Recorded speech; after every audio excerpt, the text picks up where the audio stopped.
Welcome to the Sticky Note Marketing Show.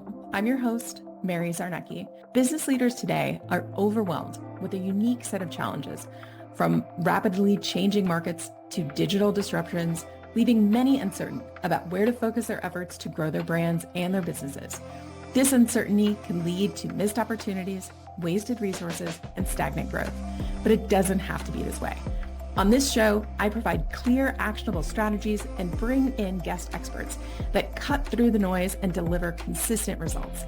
I share what works and what doesn't when it comes to effective marketing and growing your business. Tune in to discover the latest insights and proven tactics to make your marketing more profitable, lead your teams with confidence, and achieve success for your brand, business, and personal aspirations. If you've ever wondered if it's possible to skip the overwhelm and map out a plan for success on a simple sticky note, I'm here to tell you that it is. So grab that pen and those sticky notes and let's get started. Welcome back to the Sticky Note Marketing Show. I'm your host, Mary Zarnecki. So this is part 2 of our series on my signature system that I use to train market-leading brands as well as new startups on my signature approach to creative briefing, which is StoryBriefing. So this proprietary approach I've developed after looking at hundreds of different briefs for all of these different brand teams and seeing where people get stuck. So this approach helps to make creative brief writing easier. It makes it more intuitive, and it also helps you develop creative briefs that inspire real action, that invite your creative partners into a story and arm your creative partners with the key pieces of information that they need to do their best work, and therefore translate all of the hard work we put into marketing strategy into campaigns in market that really drive our businesses forward. So today we're going to be diving into audience insights. Now, insights or insight is one of the most misused terms, I think, these days in marketing.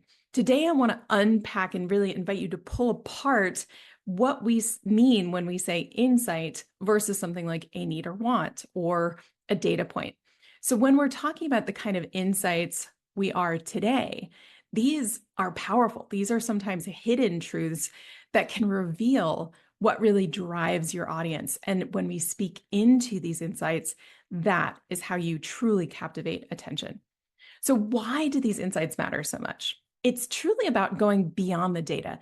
It's about going beyond those statements and those data points that we get when we do research. That data is at the surface, but the kind of insight that I'm talking about uncovering, identifying, and then including in our creative briefs is actually going to go beyond that. So we want to go beyond and deeper than the data to find something that resonates on an emotional level with your audience. So many brands overlook this step. They go straight to the data, they stay at the surface level, and that's how, honestly, we end up making noise in the marketplace instead of making true connections. But it's essential if you want your campaign, if you want your communications, if you want your message, your brand story in the marketplace to create a meaningful impact, to go to this deeper insight level. So in one of my recent workshops where I was working with a brand team, we discussed how to actually get into a conversation, how to engage an audience in a conversation around a message that you want to communicate as your business that was really on a topic that their audience wasn't interested in talking about. So how do you get someone into a conversation when they don't want to talk about it? The example I shared with them was actually from a campaign that Experian ran in the UK that did exactly this. So Experian wanted to engage their audience, Gen Z at the time, and they wanted to engage them in a conversation about finance, right? How to be more financially smart, how to be more financially savvy. But their audience was not interested in that. They didn't necessarily want to talk about that. They didn't want to read information about that. They didn't want to watch videos about that. So what Experian did was actually understand more about their audience and more about what they did want to talk about. What kind of content were they consuming and why?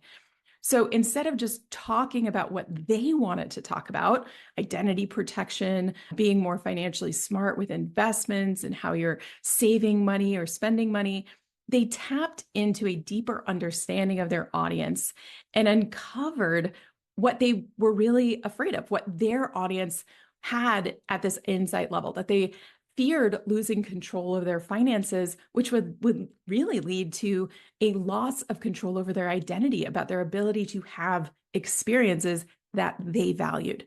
So this led to a campaign that allowed them to enter a conversation with that audience in a way that the audience was actually open to, and on a topic that made it a little bit easier to approach. So they realized that financial tips were not something that their audience was necessarily going out and seeking out and interested in consuming a lot of information about. But what were they asking about? What were they interested in? They were interested in sports. And so what they did is they actually landed on a concept where they had a sports expert trading tips with a financial expert. So they were able to get into this conversation with their audience. So this led to this powerful campaign that addressed that deeper insight, that fear that their audience had head on, but made it resonate far more deeply with their audience than just going out and saying what they wanted to say. This is our news. This is what is going on in our business. This is what we know you need to know.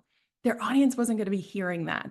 They needed to be brought into a conversation, be brought into a story in a different way. So when it comes to these deeper insights, I want you to think about it as really finding this aha moment.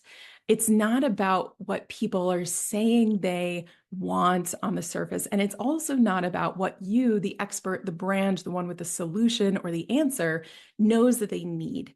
It's really what's lying beneath what we're seeing at the surface, that data, those behaviors, that audience intelligence, what people are saying that they need or want, but what's really driving that. So for example, it's not just about saving money. People are always like, oh, I want to save money, or I want to save time. But it's not really about saving money. It's about potentially the feeling of security that comes with that financial stability. It's about what that money will be able to help them do. So your action step from this episode, I want you to think about a recent project that you've worked on, right? And I want you to write down not just what your audience wants. So if you've written a creative brief, if you have received a creative brief, if you've had to coach someone on your team in writing their creative brief, go back to one of those briefs and look at your audience section or your insight section if you have an insight section in your template.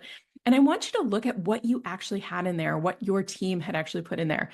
Is it really this deeper level insight, or is it a data point? Or is it a need or want statement that you could then dig into, that you could get deeper on? Maybe it's something that they're afraid of. Maybe they're afraid something will happen, or maybe they're afraid that they're going to have to do something to get where they want to go, right? And they're wishing someone could help them understand that, create that connection, and then help them overcome that challenge. That's where you're going to find real insights. So that wraps up part 2 of this series on more effective, more inspiring creative brief writing using my signature approach, my proprietary story briefing approach. And next up, we're going to be talking about crafting a clear behavior objective that tells your creative partners, your team, whether it's an outside agency or internal creative partners, exactly what you want this audience who's going to be engaging in this communication, this piece of marketing to actually do. So we're thinking about really that future in mind. So thanks for tuning in, and I'll see you on the next episode. Thank you for tuning in to this episode of the Sticky Note Marketing Show. If you enjoyed this episode, please subscribe, leave a review, and share it with others who might benefit. Until next time, keep it simple and stay focused.